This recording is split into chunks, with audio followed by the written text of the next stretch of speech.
Okay, so perhaps a good way to start this is to admit that we're going from the sublime to the ridiculous. We're going to trade publishing now. We're going to look at it not from the outside looking into this industry, but from the inside, which is, I think, a really interesting place. I've been in STM publishing, I've been in academic publishing, and now I'm in trade publishing full on, and I get to see things I think that are really interesting. And it's about the world around us, but I think I can provide you with a view of how this industry is going through so much change at such a rapid pace that it's really nearly impossible to keep up. It reminds me, the sort of changes we're going through, what this city went through. I lived 3 blocks from here in 1991. I kind of think of it then as I thought of ebooks in 2001. A completely hopeless wreck that was never going to go anywhere. And yet, look at Philadelphia today. I mean, aside from sports franchises that offend my very essence, thank you, as a New Yorker. Other than that, and by the way, in 1991 it was lovely because they all sucked. Now that they're good, it's really a problem. But this city is really good, and so is our ebook world around us, and so is trade publishing. Trade publishing is probably its most vibrant now, in its most vulnerable state. So let me kind of go through this. I only have 633 slides. I can cut it down, so I should be going a little quick here. Okay, let's start with disruption. So Amanda Hocking and Barry Eisler, I call this E-Makes and E-Takes.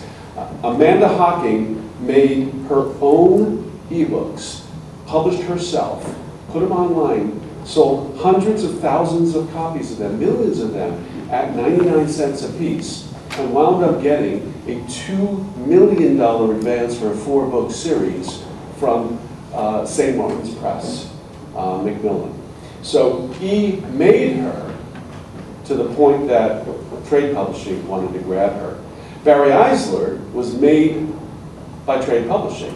Barry Eisler, through a series of trade publishers, made it big in the world of action and crime publishing, then decided, you know what, I don't really need them. I can go directly to Amazon and do this myself for all my future publishing. E-Makes and Amazon Takes. You're going to hear that theme a lot today. Next. Wow. I really didn't like Barry, did I? Bodice rippers, backless strippers, and print skippers. That's enough alliteration. Karina and Avon's romance lines are pure ebook lines. These are imprints that have no print. They are going straight into, in genre fiction, ebooks without even bothering with print. The reason for that is genre fiction is wildly successful in E. Genre fiction is the most successful areas of E. Some imprints are seeing 60 to 80% of a book's revenue coming from ebooks in those genres. Backlist strippers is something we're also seeing, which is there are companies that are going around and buying up or taking or working around publishers where rights are up for grabs. This is a big problem we're having in book publishing. Bill alluded to the fact that rights and royalty systems may be on a mainframe dating back to 1975. And that's a reality we have to deal with. We don't have systems, we don't have contracts even 10 years ago that considered ebooks in the proper form. And when it did, we often signed books with a TBD next to what the ebook royalty shares would be. So we have a lot of turmoil happening in the world of ebooks and trying to maintain and grab these rights. And there are companies like Jane Friedman's Open Road, which is doing a pretty good job of convincing some big-time estates to move their e-rights, even though the print rights might be with a publisher, their e-rights into a platform like Jane's. Now, there are other interesting new developments, such as Bedford Square Press. Ed Victor is an agent in the UK, a big name agent, and Ed has started an imprint for works that he can't sell. It's an interesting new world we're entering into, where an agent can't get the kind of deal he thinks is right for his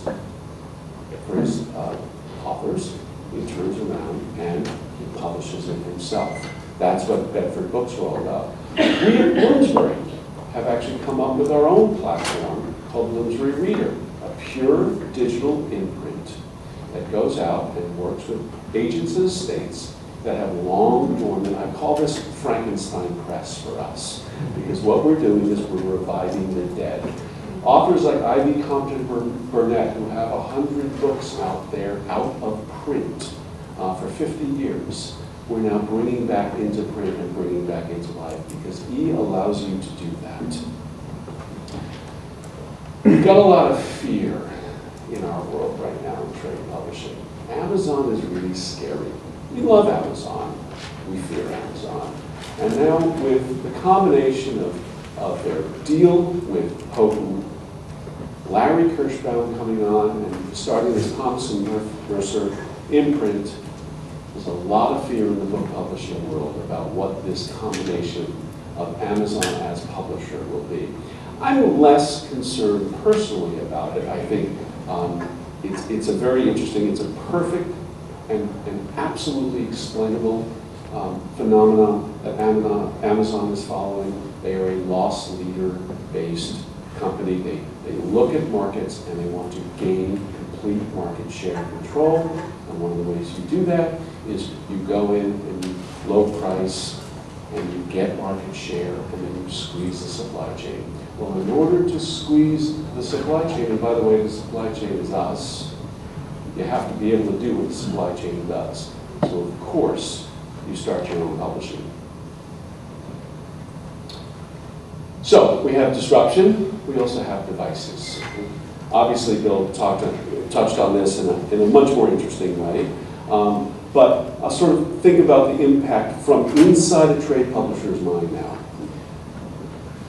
Amazon, on November 19, 2007, changed our world because they turned that bleak 2001 view of ebooks, which had no future, into something that was an absolute future.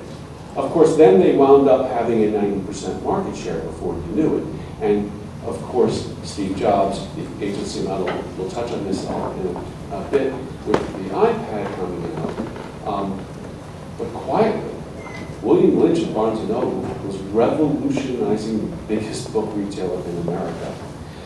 The Nook is, I think, the biggest success story of last year, and we don't really think about it, hear about it, or talk about it. They have a 30% market share out of nowhere. Barnes & Noble has actually delivered on something that they've been talking about for 15 years, leveraging the 14 million people that come into their stores every day. And they've done it. And they've talked people into buying a Nook, which is a wonderful little device, and actually came out with the first colored tablet e-reader that was successful, let's not forget, wildly successful, the Nook Color. Barnes & Noble has given up their most precious asset, floor space, in a gambit to become digital.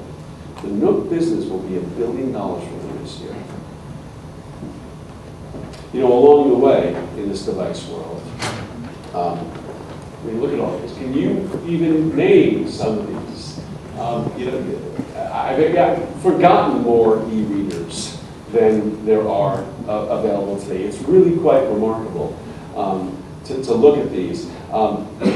Many of them never actually came out as physical devices in a manufacturing way. They were big splashes that never went anywhere.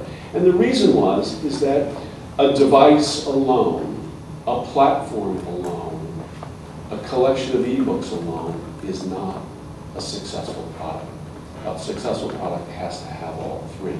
That's one of the key things we've learned from the ebook market in the trade world. When you look at the success stories out there, they all have all three.